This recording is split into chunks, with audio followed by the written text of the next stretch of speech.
Assalamualaikum warahmatullahi wabarakatuh. Bersama saya Neman Kartawijaya. Di kesempatan kali ini saya mencoba menerangkan bagaimana cara kita membuat dokumen JSA untuk suatu pekerjaan di area tempat kerja. Di depan kita sudah ada contoh form JSA yang harus kita isi pada saat kita akan melakukan pekerjaan. Sebelum kita melakukan pengisian, mungkin ada timbul pertanyaan, sebetulnya siapa yang harus membuat JSA untuk suatu pekerjaan? JSA itu harus dibuat oleh supervisor dan oleh para pekerja yang akan melakukan pekerjaan tersebut. Jadi, di sini jelas bahwa JSA itu harus dibuat oleh supervisor dan si para pekerja. Kemudian jika JSA ini sudah dibuat, maka akan diverifikasi oleh seorang ASE di area tersebut. Nah, form JSA yang ada di depan kita ini mungkin akan berbeda dengan form-form yang ada di tempat kerja yang lain. Tapi secara umum, semua formulir JSA itu akan sama isinya seperti ini modelnya. Nah, di sini di form ini ada tanggal pekerjaan itu tersebut akan dilakukan pada tanggal berapa, kemudian pekerjaannya apa, lokasinya di mana, dan supervisornya siapa, serta siapa yang akan melakukan pekerjaan tersebut. Nah, maka di sini harus diisi semua. Dan kemudian ini merupakan perlengkapan yang digunakan ataupun persyaratan yang harus dipenuhi sebelum kita melakukan pekerjaan tersebut. Contoh di sini ada sepatu safety, kalau ada kita tinggal centang di sini atau dikasih tanda silang, bisa safety glass atau kacamata, bisa kita silang seperti ini. Sesuai dengan jenis pekerjaan, kita langsung aja ke contoh pengisiannya seperti apa. Di sini ada tanggal, misalkan kita akan melakukan pekerjaan di tanggal 20 Juni 2022. Kemudian pekerjaannya apa? Misalkan lansir material dari basement 1 ke lantai 10. Untuk lokasi areanya di mana? Misalkan tower 1. Tower 1, supervisornya, nah ini misalkan supervisornya saya misalkan Neman.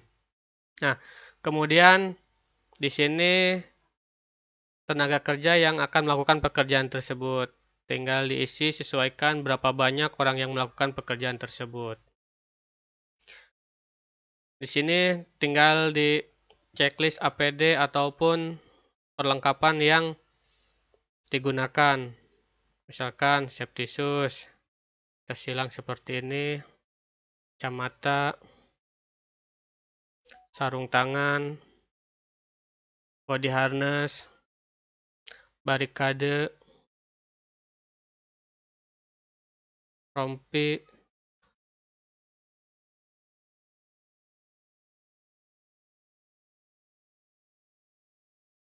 kacamata bisa juga digunakan, permit, izin kerja, kita melakukan pekerjaan, pengangkatan, tim tanggap daruratnya ada, dan sebagainya. Kita sesuaikan dan kita isi sesuai dengan kelengkapan APD ataupun persyaratan yang telah disyaratkan di area ataupun lokasi kerja tersebut. Kemudian untuk selanjutnya kita beranjak ke langkah kerja. Kira-kira langkah kerja yang pertama apa pada saat kita melakukan lansir material? Pasti selalu langkah kerja pertama itu pasti persiapan alat alat dan material. Nah, kira-kira alat apa aja yang digunakan di sini? Bisa forklift untuk memindahkan material, hand pallet,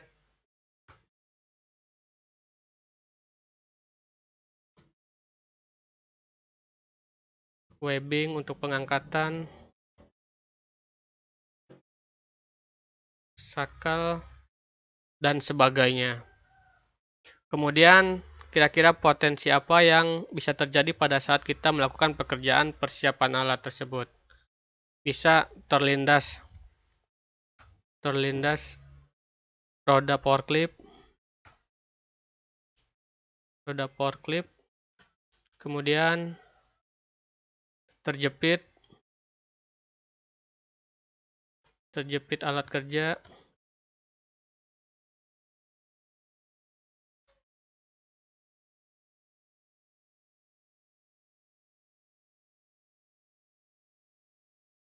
tertabrak forklift bisa juga karena kita mempersiapkan forkliftnya. Nah, setelah dirasa potensinya sudah cukup, kira-kira kontrol bahayanya apa agar tidak terjadi kecelakaan kerja. Misalkan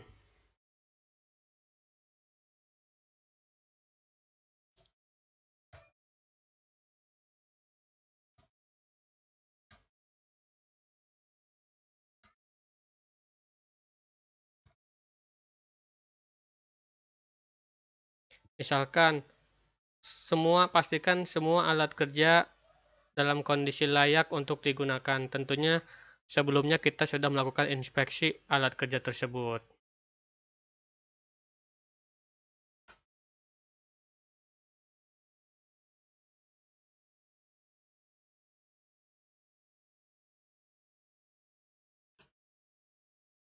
Kemudian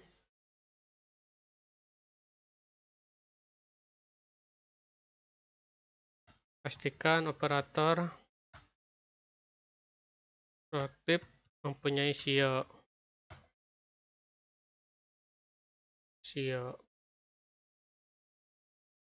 Kemudian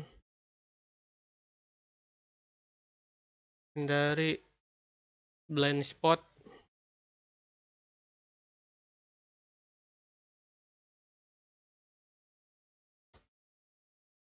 pada saat forklift beroperasi.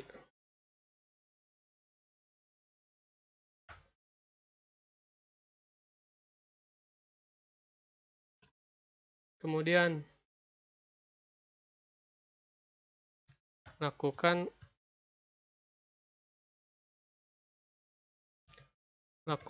komunikasi selama pekerjaan berlangsung.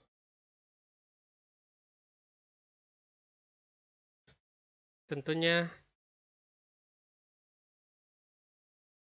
lakukan pengawasan.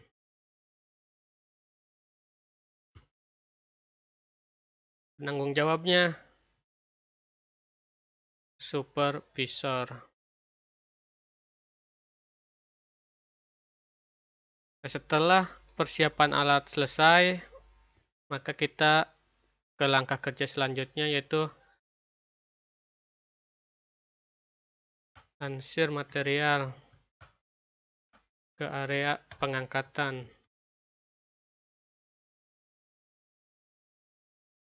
Kemudian alat kerja yang digunakan, forklift,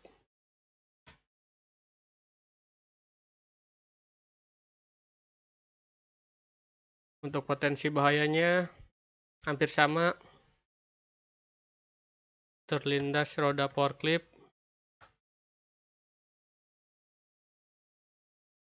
kemudian tertabrak forklift,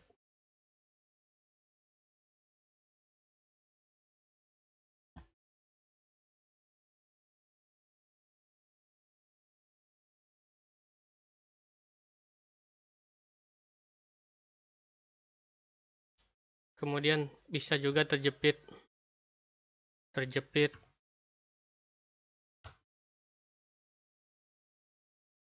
Kemudian untuk kontrol bahaya selanjutnya,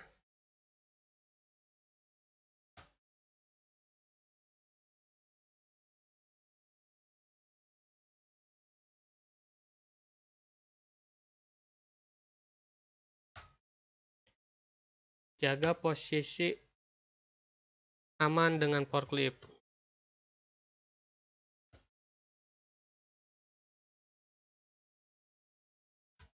Kemudian, hindari titik buta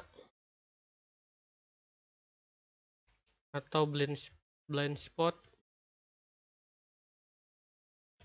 Kemudian, lakukan komunikasi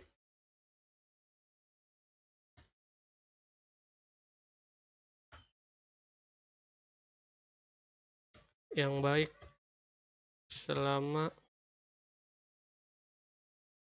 pekerjaan berlangsung. Kemudian, gunakan APD sesuai dengan pekerjaan. Kemudian, lakukan pengawasan. Kenapa ini APD kita buat terakhir? Karena dalam hierarki pengendalian risiko, itu APD itu ada langkah terakhir untuk melakukan atau mencegah terjadinya kecelakaan. Maka untuk penanggung jawabnya di sini supervisor, ASE.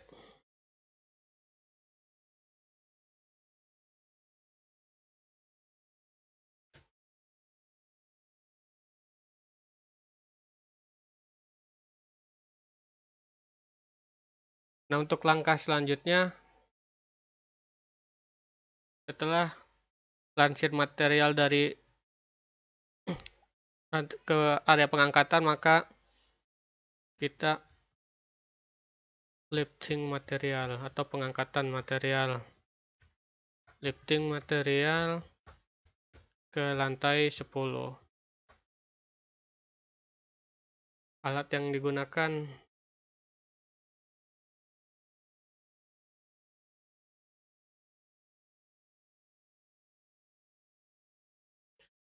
digunakan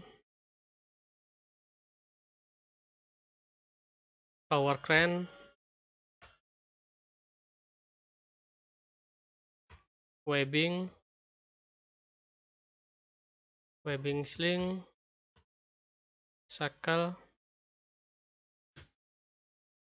Untuk potensi bahayanya ini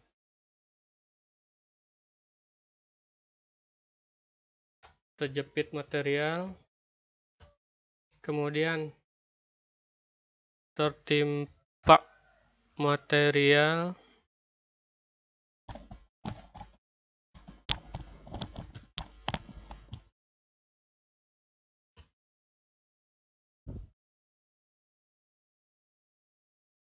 kemudian material rusak akibat benturan atau jatuh.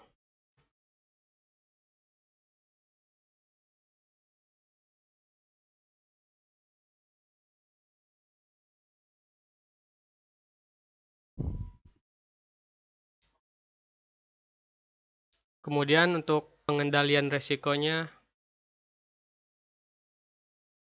pastikan TC dalam kondisi baik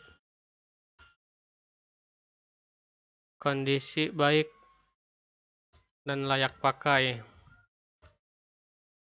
Tentunya ini sudah dilakukan inspeksi sebelum kita melakukan pekerjaan. Kemudian pastikan operator TC mempunyai SIO. Untuk selanjutnya, pastikan trigger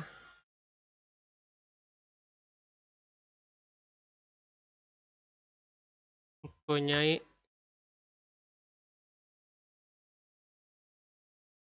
sertifikat pelatihan.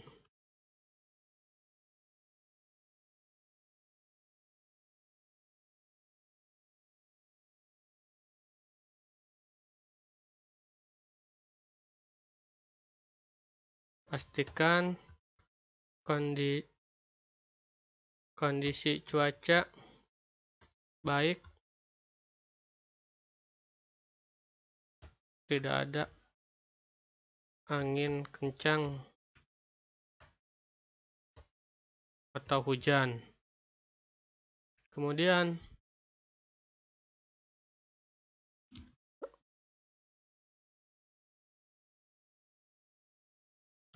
pastikan area sekitar pengangkatan steril dan dipasang barikade. Kemudian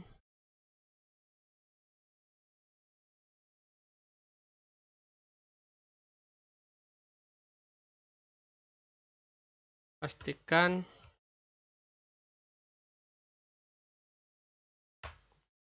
pengikatan material dalam kondisi seimbang.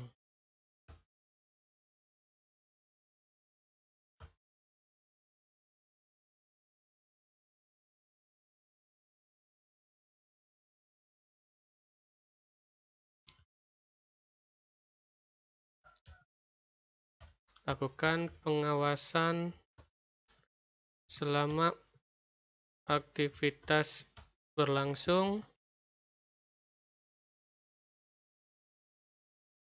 Jaga jarak aman dengan material yang diangkat. Pakai APD sesuai standar.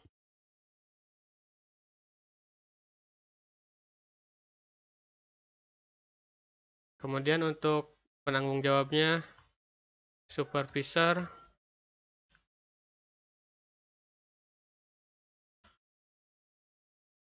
rigger,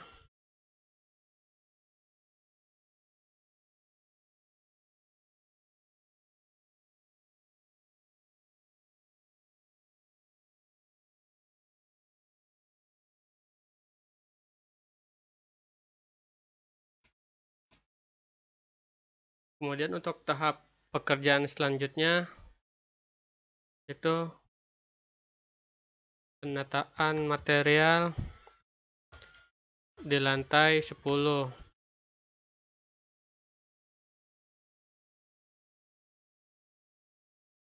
Alat yang digunakan hand pallet, potensi bahaya yang dihadapi misalkan terlindas roda hand pallet,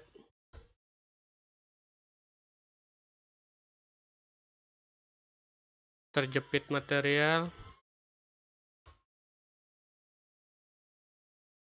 kemudian tertimpa material. Untuk pengendalian risikonya atau kontrol bahayanya,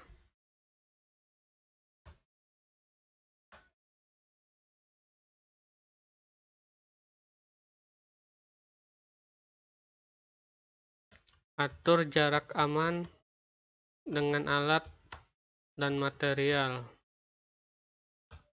Kemudian hindari titik jepit.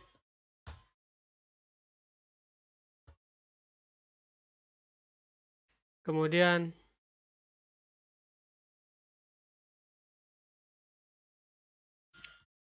pastikan penataan material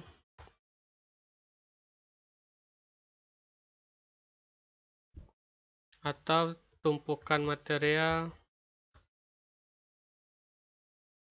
material dalam keadaan seimbang.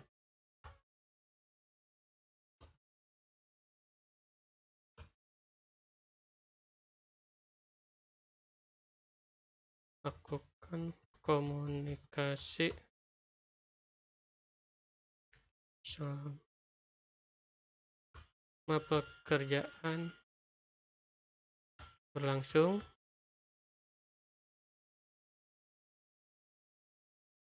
Gunakan APD standar. Lakukan pengawasan.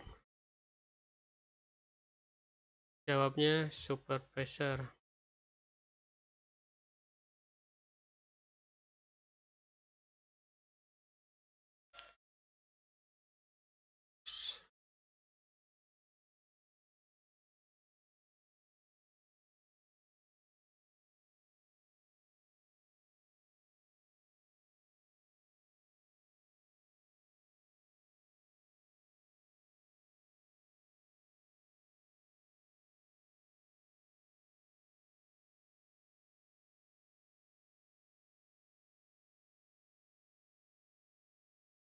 Kemudian yang terakhir, mungkin housekeeping.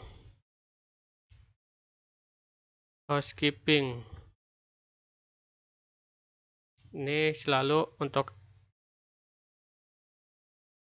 dalam menyelesaikan pekerjaan, kita selalu melakukan housekeeping, rapih-rapih area, bersih-bersih area, agar tidak ada sampah ataupun material-material yang berserakan. Kemungkinan atau potensi bahaya dalam housekeeping, mungkin terpapar debu, kontrol bahayanya,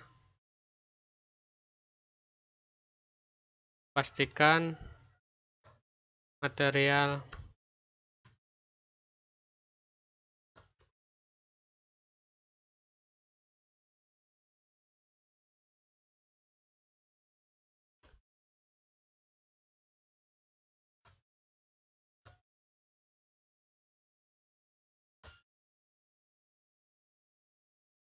dalam satu area.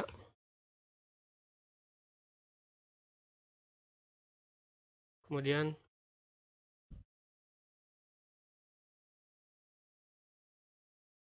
gunakan APD standar.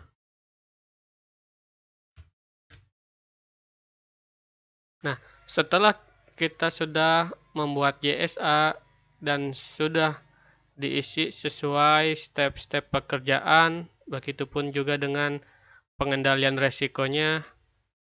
Kemudian JSA ini kita sampaikan kepada penanggung jawab area. Di sini diisi oleh nama, tanda tangan, JSA dibuat oleh siapa, namanya siapa, jabatannya apa, kemudian disetujui.